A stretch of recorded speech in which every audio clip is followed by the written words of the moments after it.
Hi guys, Roger Snipes here. So today we're going to do some ab exercises that you can do at home.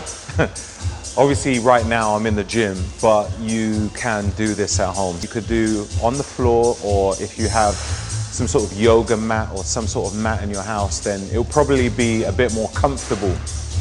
So the first exercise we are going to do is a side plank, where you get your body in a side plank position. Try and have the elbow in line with your shoulder. If the elbow is further in and it's not in line, you'll probably end up feeling a lot of tension on your shoulder. So make sure elbow in line with the shoulder, and in that way you're not going to feel any pressure on the joint. So whilst that is there, that is nice and secure. From here, you can go down to the floor and then raise up.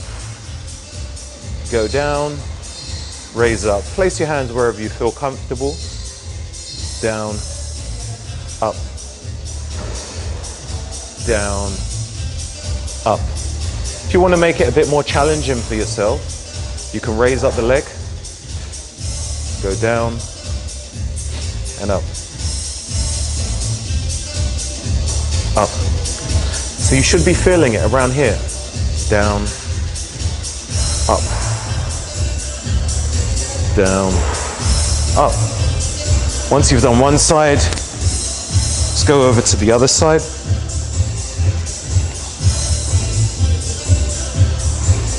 Elbows in line with the shoulder, down, down, up, down, up.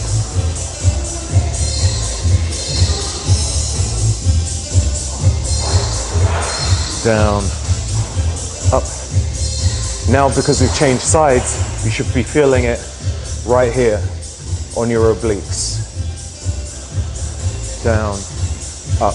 Although it targets your obliques, you are still engaging your core.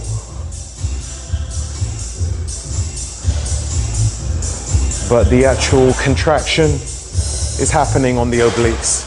So where you find people that have those really nice, tight looking obliques, you know, nice and cut on the edges, not only is it through diet, which is very important, but this targeted exercise is very useful.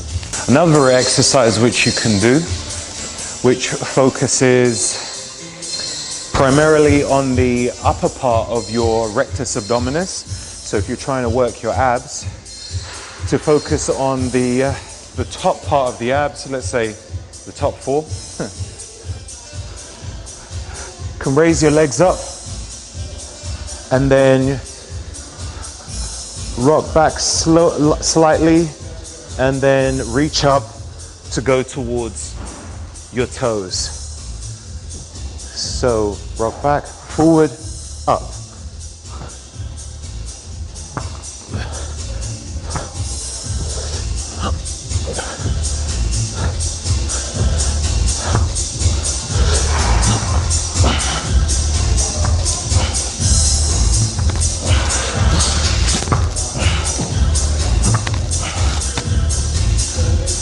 Whew.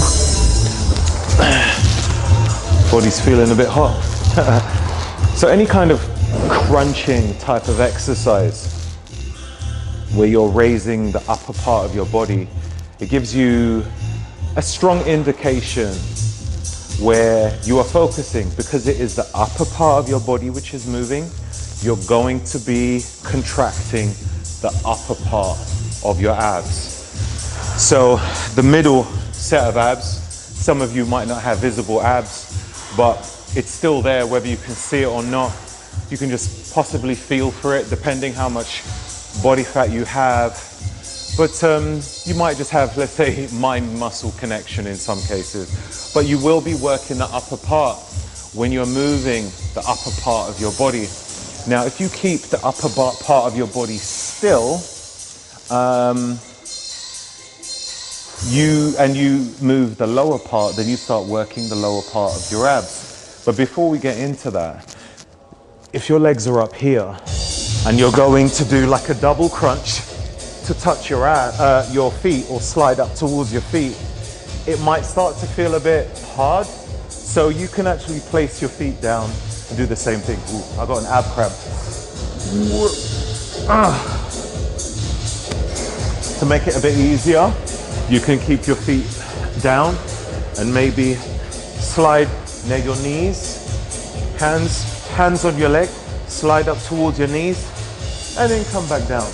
You don't actually need to go all the way up, as some videos suggest. If you want to engage your whole core, then yes, you can do that. And it's entirely up to you. However, if you want to just contract the muscle in order to get the tightness which you need, it's all about contraction. Contraction is very important. You don't need to overexert yourself unless you're looking to burn more calories, which is good as well, it is. But if you're trying to work your way through a set of exercises, then you might decide you don't want to do that. So, hands on your thighs or quads, go up, squeeze, contract, and then relax. Contract, then relax. And again, because the upper part of your body is moving, you're focusing on the upper part of your abs. Contract and relax. I think I need to drink a bit more water. All right, so now, as I mentioned, those are mainly focusing on the upper part of the abs, simply because you're moving the upper part of your body. Whenever you're working the legs, when you're doing the leg raises, you're working the lower part of your abs. You're moving the lower part. Okay, so try to connect those two things. It kind of reminds me when I was teaching my daughter left and right, because she didn't know. I was like, what hand do you write with? I'm sure you might have learned that way as well. What hand do you write with?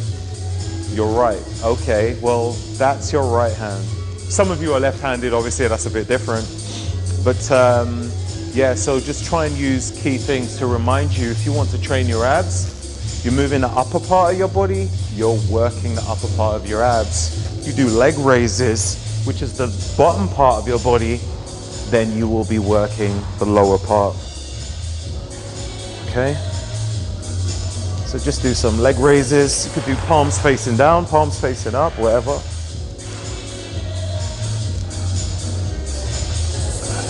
If you find leg raises to be quite difficult, you can do knee raises instead. So rather than the whole leg, just tuck your knee in. Just raise that in and down, in and down.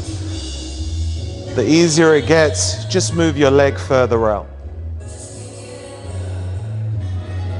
Okay, until you're comfortable to go full length.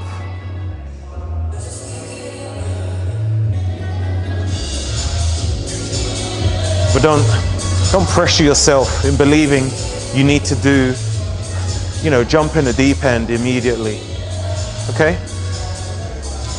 If you want something a little bit more challenging, you can have your feet up and you can reach towards your toes and then hands down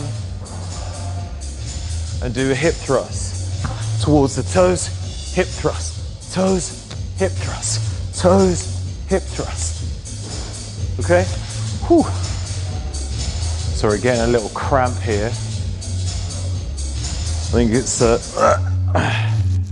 simply because I had a lot of creatine and not enough water.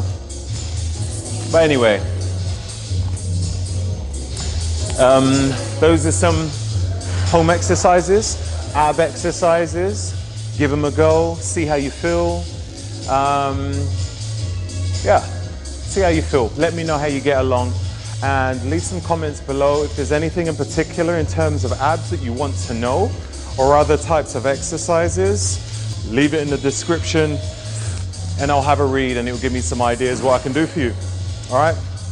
Thanks for watching. Peace.